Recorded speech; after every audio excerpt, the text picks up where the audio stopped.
નમસ્તે દોસ્તો, નોલેજ અડ્ડામાં આપનું સ્વાગત છે। મિત્રો, આ વિડીયો પહેલી વાર જોતા હોય તો આ ચેનલને સબસ્ક્રાઈબ કરો, જેથી કરીને તમને રેગ્યુલર અપડેટ મળતા રહે। આ વિડીયોને શેર અને લાઇક કરવાનું ભૂલશો નહીં। મિત્રો, આ વિડીયોમાં આપણે ગુજરાતી વ્યાકરણમાં અલંકાર વિશે ચર્ચા કરીશું। તો અલંકાર એટલે શું? તો અલંકાર એટલે મનુષ્ય પોતાની શોભા વધારવા માટે આભૂષણો ધારણ કરે છે। તેવી જ રીતે ભાષામાં પણ વાણીની શોભા વધારવા માટે આભૂષણો એટલે કે અલંકારનો ઉપયોગ થાય છે। આપણા મનના ભાવો કે વિચારોને પ્રકટ કરવાનું કામ તો ભાષાનું છે, પરંતુ આ ભાવો અને વિચારોને વધુ અસરકારક રીતે રજૂ કરવા માટે જે રૂપ અર્પવામાં આવે તેને આપણે અલંકાર કહીશું। તો આગળ જોઈએ તો અલંકારના પ્રકારો। અલંકારના બે પ્રકારો છે, શબ્દાલંકાર ને બીજું અર્થાલંકાર। તો શબ્દાલંકારમાં જોઈએ તો તેમાં 5 અલંકાર આવે છે। એમાં વર્ણાનુપ્રાસ કે વર્ણાસગાઈ, શબ્દાનુપ્રાસ, યમક, પ્રાસ સાંકળી કે આંતરપ્રાસ, પ્રાસનુપ્રાસ કે અંત્યાનુપ્રાસ। મિત્રો, આ બધા અલંકારો આપણે એક પછી એક જોઈએ। તો પહેલું છે વર્ણાનુપ્રાસ કે વર્ણસગાઈ। જ્યારે એકનો એક વર્ણ વારંવાર પંક્તિ કે કથનમાં પુનરાવર્તન પામે, તેના લીધે ભાષા કે વાણીમાં સૌંદર્ય પ્રગટે, ત્યારે વર્ણાનુપ્રાસ કે વર્ણસગાઈ અલંકાર બને છે। મિત્રો, એકનો એક વર્ણ એટલે આપણે અક્ષર પણ કહી શકાય। એટલે કે જ્યારે એકનો એક અક્ષર પંક્તિમાં વારંવાર આવતો હોય, તેના લીધે ભાષા કે વાણીમાં સૌંદર્ય પ્રગટે, ત્યારે વર્ણાનુપ્રાસ કે વર્ણસગાઈ અલંકાર બને છે। તો ઉદાહરણમાં જોઈએ તો મીઠા મધુ ને મીઠા મેહુ લારે લોલ। તેમાં જોઈએ તો મ અને મ કેટલી વાર? 4 વખત રિપીટ થાય છે એકનો એક અક્ષર। તો આપણે ઉપર શું જોયું કે એકનો એક અક્ષર પંક્તિમાં વારંવાર રિપીટ થતો હોય તો એ કયો અલંકાર બનશે? વર્ણાનુપ્રાસ કે વર્ણસગાઈ। તે જ રીતે બીજું ઉદાહરણ જોઈએ તો મુખ મલકાવે માવલડી। તો મ અને મ અહીંયા પણ એક કરતાં વધારે વાર એકનો અક્ષર આવે છે, તો આ શું થશે? વર્ણાનુપ્રાસ કે વર્ણસગાઈ અલંકાર બનશે।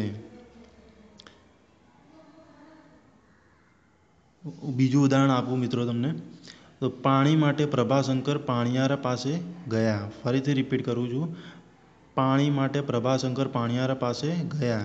તો મિત્રો, આમાં પણ પનો એક કરતાં વધારે વાર ઉપયોગ કરવામાં આવેલો છે, તેથી તે વર્ણાનુપ્રાસ કે વર્ણસગાઈ અલંકાર બનશે।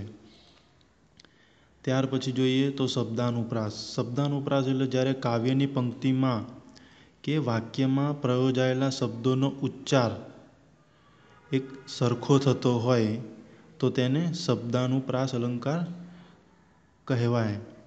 ઉદાહરણમાં જોઈએ તો સુલતાનના મોકલ્યા 2 મિયાં ગુલતાનમાં મુલતાન જતા હતા। સુલતાનના મોકલ્યા 2 મિયાં ગુલતાનમાં મુલતાનમાં જતા હતા। તો સુલતાન, ગુલતાન અને મુલતાન આ વાક્યમાં પ્રયોજાયેલા આ બધા શબ્દોનો ઉચ્ચાર એક સરખો જ થાય છે, તેથી આ શબ્દાનુપ્રાસ અલંકાર બનશે। તેવી જ રીતે બીજો ઉદાહરણ છે, હવે રંગ બની તંગ મચાવી જંગ પિયોજી ભંગ। તો રંગ, તંગ, જંગ અને ભંગ આ બધા શબ્દોનો ઉચ્ચાર એક સરખો થાય છે, તેથી એ શબ્દાનુપ્રાસ અલંકાર બનશે। ઉદાહરણ આપું એક તમને, કરે ગાન તાન પાન પત્ર હાથમાં રે લોર। ફરીથી રિપીટ કરું, કરે ગાન તાન પાન પત્ર હાથમાં રે લોલ। હવે રંગ, તો ગાન તાન ને પાન એ બધાના ઉચ્ચાર એક સરખા થાય છે, તેથી તે શબ્દાનુપ્રાસ અલંકાર બનશે। ત્યાર પછી જોઈએ તો યમક। યમકમાં જ્યારે એકનો એક અક્ષર સમૂહ બીજી વખત આવતો હોય અને બંને ઠેકાણે એના જુદા જુદા અર્થ થતા હોય ત્યારે યમક અલંકાર બને છે. તો શું કહે છે અહીંયા કે જ્યારે એકનો એક અક્ષર સમૂહ એટલે કે એકનો એક શબ્દ વાક્યમાં બીજી વાર આવતો હોય અને તેનો બંને ઠેકાણે તેનો અર્થ અલગ અલગ થતો હોય તો તે યમક અલંકાર બને છે. તો ઉદાહરણમાં જોઈએ તો અખાડામાં જવાના મેં ઘણીવાર અખાડા કર્યા. મિત્રો અહીંયા અખાડા છે, આ પણ અખાડા છે, એટલે એકનો એક શબ્દ વાક્યમાં 2 વખત રિપીટ થયેલો છે અને આ બંને શબ્દોના અર્થ બંને જગ્યાએ અલગ અલગ થાય છે. તો જોઈએ, એક અખાડો એટલે જ્યાં રમવા જવાનું હોય તેને અખાડો, અને બીજું અખાડો એટલે કોઈની વાત ધ્યાનમાં ન લેવી અથવા તો ધાંધ્યા કરવા, એને આપણે અખાડો પણ કહી શકાય. બીજું ઉદાહરણ જોઈએ તો હળવે હળવે હરજી મારે મંદિર આવ્યા રે. ફરીથી રિપીટ કરું છું, હળવે હળવે હરજી મારા મંદિરે આવ્યા રે. તો હળવે હળવે એ 2 વખત રિપીટ થયું છે. એટલે હળવે એટલે એક તો ધીમું થાય અને બીજું હળવે એટલે વિવેકની મર્યાદામાં રહીને. મિત્રો અહીંયા એક જ વાક્યમાં એક શબ્દનો 2 વખત ઉપયોગ કરવામાં આવ્યો છે અને તે એક જ શબ્દનો 2 જગ્યાએ અલગ અલગ અર્થ થાય છે, તેથી તે યમક અલંકાર બનશે. ત્યારબાદ જોઈએ તો પ્રાસ સાંકળી કે આંતરપ્રાસ. જ્યારે પહેલા ચરણનો છેલ્લો શબ્દ શું છે, પહેલા ચરણનો છેલ્લો શબ્દ અને બીજા ચરણનો પહેલા શબ્દ વચ્ચે પ્રાસ રચાય ત્યારે પ્રાસ સાંકળી અલંકાર કે આંતરપ્રાસ અલંકાર બને છે. ઉદાહરણમાં જોઈએ તો વિદ્યા ભણ્યો જે તે ઘેર વૈભવ રૂડો.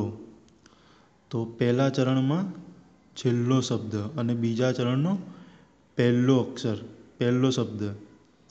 અહીંયા જે અને તે બંને એક સાંકળ બનાવે છે, બીજા અક્ષરને જોડવા માટે એક સાંકળ બને છે. તો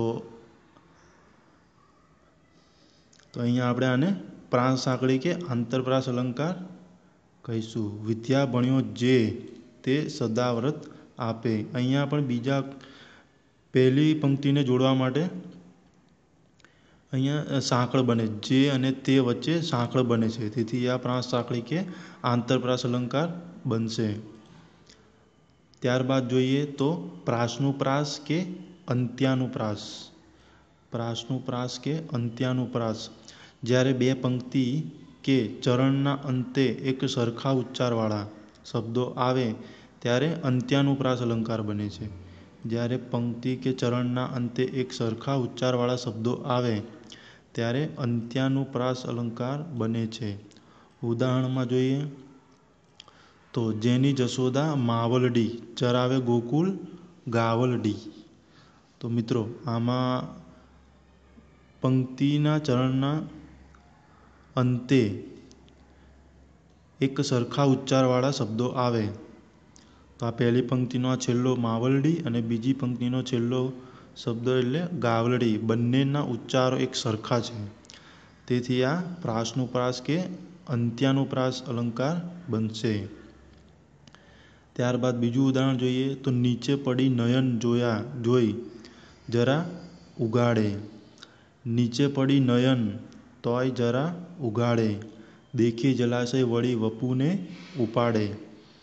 તો આ પહેલા ચરણનો છેલ્લો શબ્દ અને બીજા ચરણનો આ છેલ્લો શબ્દ ઉઘાડે અને ઉપાડે, બંનેના ઉચ્ચાર એક સરખા રહે છે, તેથી તે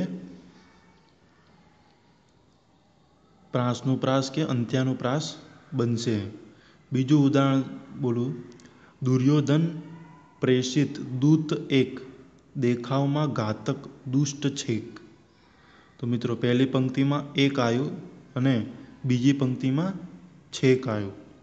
એટલે બંને શબ્દનો ઉચ્ચાર એક સરખો જેવો જ લાગે છે, તેથી તે પ્રાસનુપ્રાસ કે અંત્યાનુપ્રાસ અલંકાર બનશે.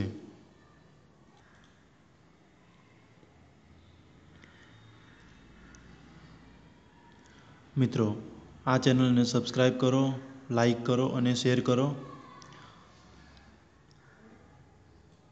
મિત્રો, હું આશા રાખું છું કે આ વિડીયોને તમને જરૂર પસંદ આવ્યો હશે. મિત્રો, આ વિડીયો તમે 2 થી 3 વખત જોશો તો તમને જરૂરથી તમને યાદ રહેશે અને પરીક્ષામાં તમને ફાયદો થશે. તો આ વિડીયો જોવા બદલ આપનો આભાર.